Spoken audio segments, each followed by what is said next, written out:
building an indie business in the center of venture capital. I am Alex Edmonds.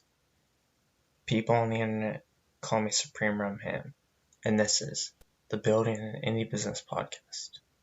Okay, so today we're going to be talking about Christmas trees.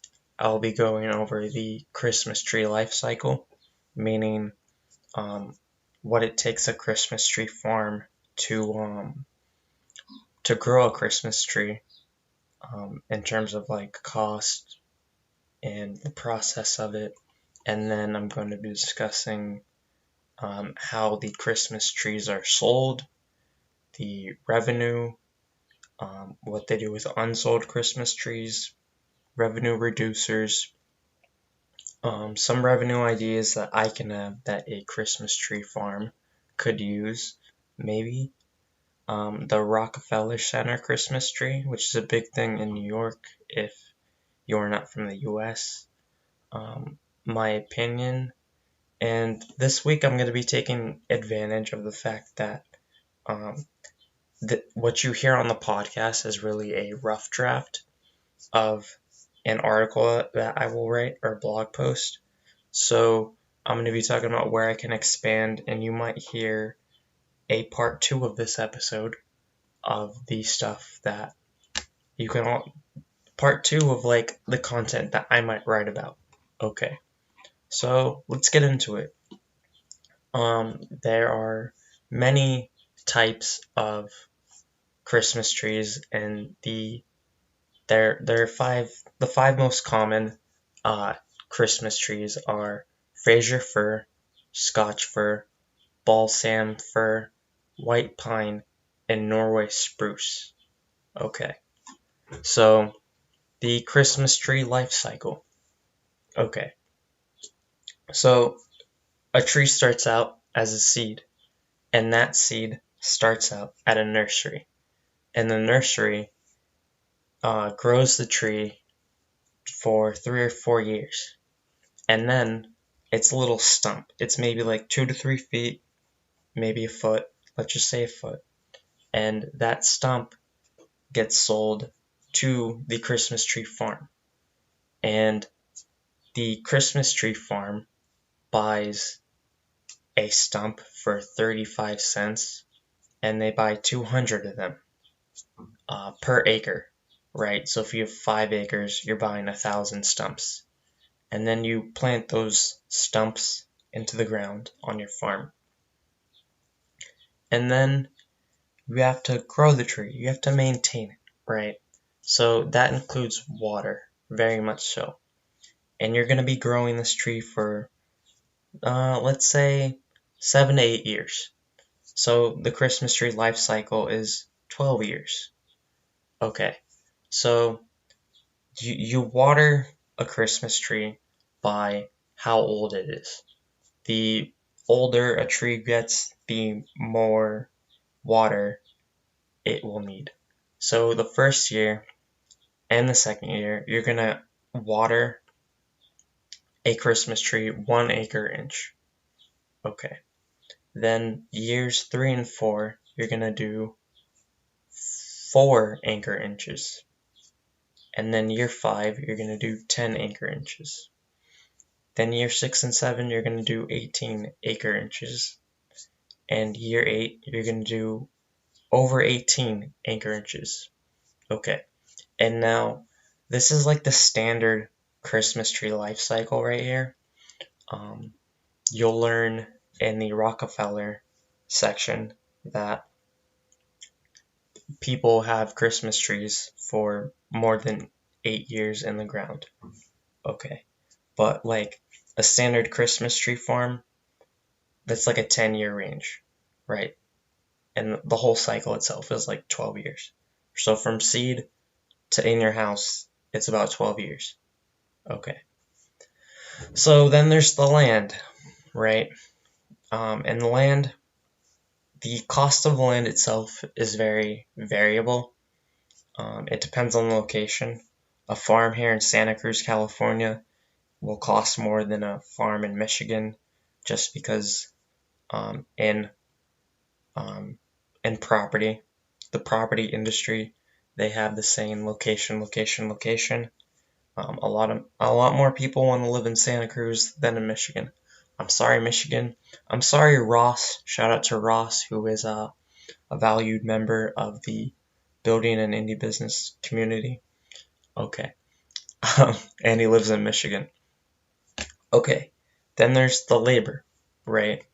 In terms of money, that's variable cost as well.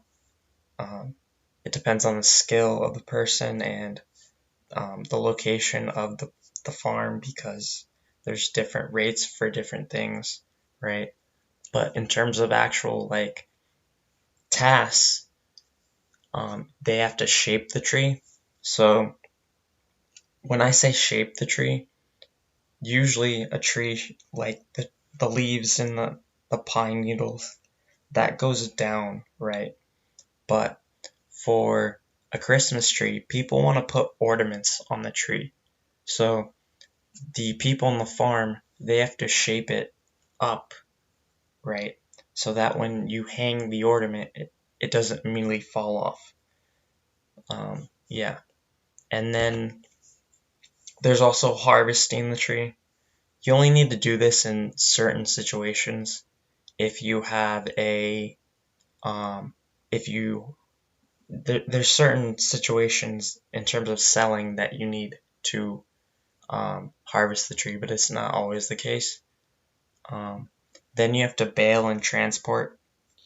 So they have a machine that they take the Christmas tree through, and it will bale it up and have it ready for transport. And then there's maintenance. You have to trim the grass. You have to make sure there's no you have to put fertilizer to make it grow, and then you have to like watch around for animals that are living in between the trees or in the trees themselves, so that they don't ruin your trees, right? There's tools, different tools, and this is a fixed cost. Tools to plant the tree, shape the tree, and then of course bale, which I just said. You're going to use a tractor to plant the tree, and then there's a planter attachment that will help you actually plant it in the ground. And then you have the spray that you would use to kill the bugs that might eat the tree, right? Okay. How to sell the tree.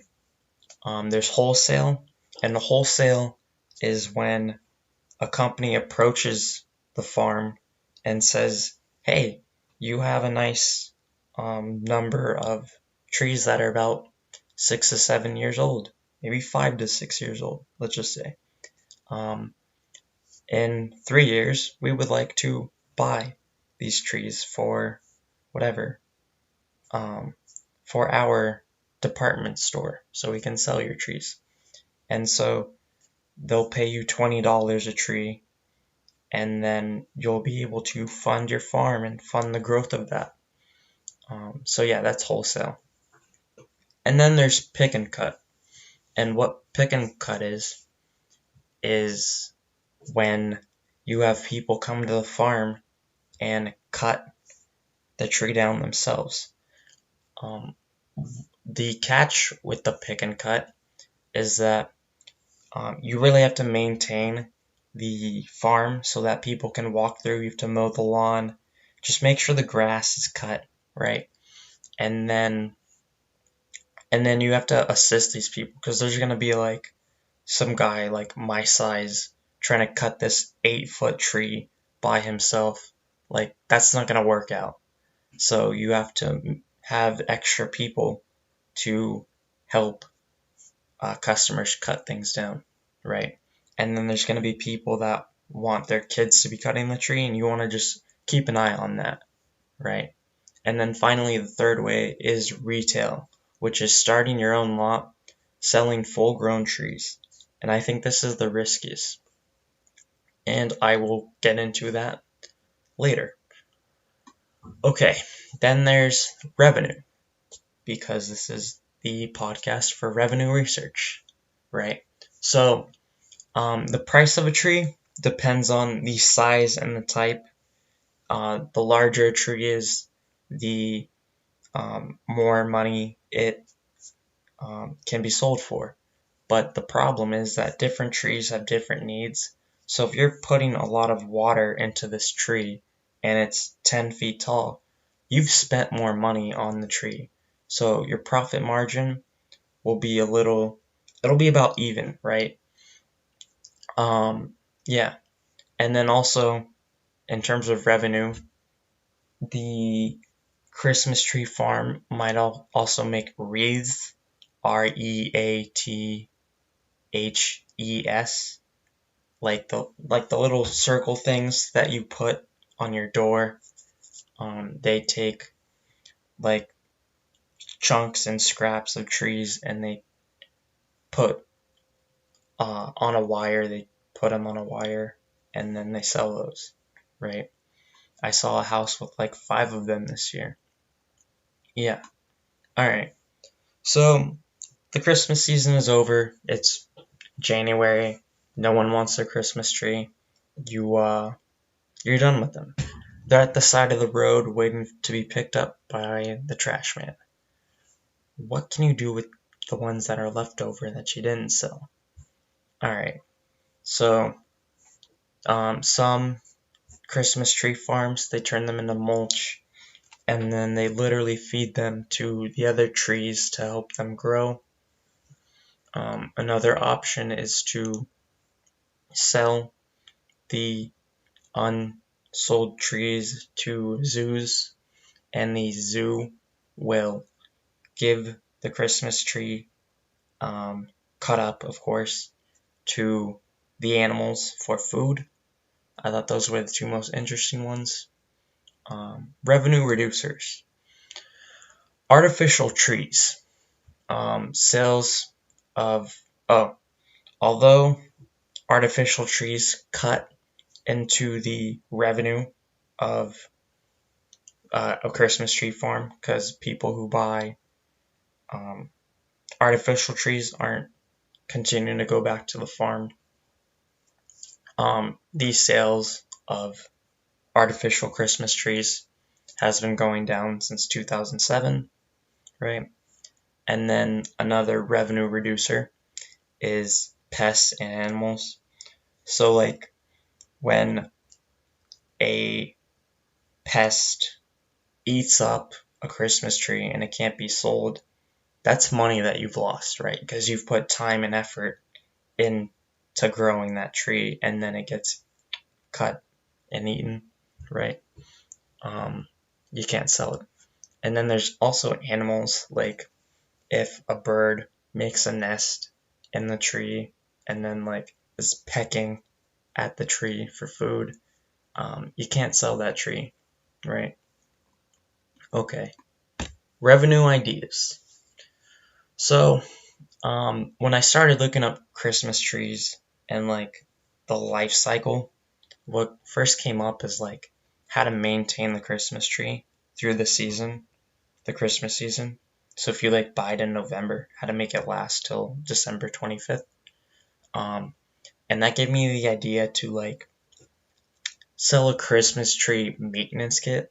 So a farm could sell like a little kit, or like at the very least instructions about how to maintain the Christmas tree while it's cut in the house, and maybe like give some fertilizer or something in the kit so that the Christmas tree will last, right? Because some people kill their Christmas trees.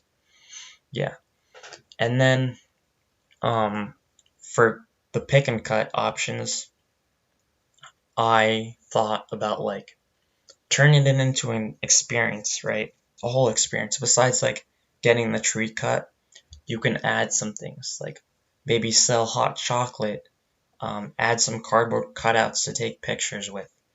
Just get people to like stay at the farm, because as long as they're at the farm, they will get hungry or thirsty, or they will need things that you can provide for them to spend their money besides the Christmas tree, right? And then I thought about building in work. Like a Christmas tree farm could start an email list, start a blog, and just document their work for the year. So that would help them stay top of mind, collect emails, and then they could offer discounts to a or like a potential customer for next year. And by documenting the work, they get an email every month being like, hey, we're now clearing out the farm. We're now planting new trees, right? And so that way it creates loyalty. Since people bought that Christmas tree and they see it grow, they'll get a sense of attachment and they'll get attached to that farm, right? Yeah. And then some simple things like sell t-shirts and stickers. Um, T-shirts and stickers are cheap, easy, they don't expire, and they help the Christmas tree farm stay top of mind, like the blog. So if they get a sticker or a shirt, then they'll think of the farm every time they see that shirt or sticker. Like every time they're going through the closet, they'll be like, oh yeah, we bought the Christmas tree there. Maybe we'll buy it from them next year, right? It's something very simple. And then finally, my last revenue idea is to sell ornaments and other Christmas tree stuff like lights, right? Maybe sell the Christmas tree ornament. So like revenue revenue research Christmas tree farm ornament, right? And that way they'll put it on their tree, right? And that creates a sense of brand loyalty because it's like we don't want to have this ornament and only buy the tree from this farm once. We want to keep coming back because we have this ornament. I don't know. It's just an idea I have. Like that would be me. I don't know if anyone else would be like that. Okay. Then there's Rockefeller Christmas tree. So every year in New York, they put up this huge tree, right? And it's a whole thing. In 2020, it wasn't that great. So I wrote about the 2019 tree. Yeah, just forget about 2020 if you ask me. So people submit these trees to be donated for the Rockefeller Christmas tree. And so they'll submit it like 10 years in advance. Like the 2019 tree, they had literally been watching it for 10 years. It came from Florida. Yeah, the tree was 77 feet tall. The woman started growing it back in 1959. The Christmas tree was donated, and then at the end of it, they turned it into a home for Habitat for Humanity house. So, she donates it. She spends all this time watering it. Probably not like as professional as a Christmas tree farm, but it's still a lot of work, I bet. Yeah, and so she donated it. It was a Norway spruce, and so that's why I mentioned the types of Christmas trees, because I checked all of them at the Rockefeller Center, and a lot of them were Norway spruces. So that must be one tree that can grow a lot high up. Okay, so my opinion. For this industry, you need patience. You can't just start it up. Unless what you do is you buy it wholesale. So you can buy like a bunch of trees that are 7 years old from a wholesale farm.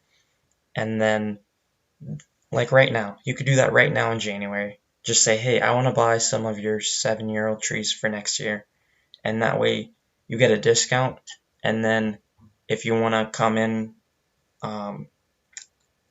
December 2021 and start a Christmas tree farm, you have your trees and you have the ability to make a profit right away, right?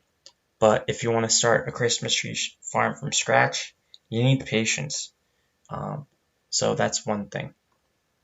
So I mentioned that I think retail is the riskiest option, and this is because for all the other options, you're not cutting the trees right away.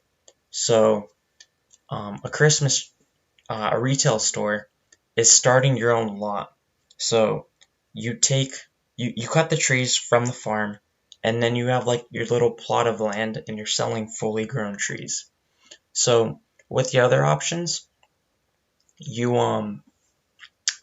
you're giving the opportunity for the trees to grow. Like the why I like the pick and cut option is because no one's taking anything that you can't grow still, right? So with the pick and cut option, the customers choose the inventory, and then nothing uncut gets sold, right? You can still grow that tree. You can sell it next year. With the retail, you're cutting them, you're pre-cutting them, and if no one wants your trees in general, you have to get rid of it, right? Yeah. And the reason why I think the sales of artificial trees have been going down is because you only need one. My family has an artificial tree. There's no like style to it, right? You still put the ornaments on it, so there's no reason to get multiple artificial Christmas trees. And so the people who want their artificial Christmas tree, they have it. They don't need to go out and buy another one, right? So yeah. Okay, where I can expand. So yeah, that's what I have right now. That's actually a lot. This is 22 minutes right now. Okay, so I need to expand on the type of trees, why these specific trees are chosen as Christmas trees. What's the difference between them? I don't know. Tools. What are the tools that the Christmas tree farms use? I need to get into specifics. Yeah, and then talk about what the tools are used for.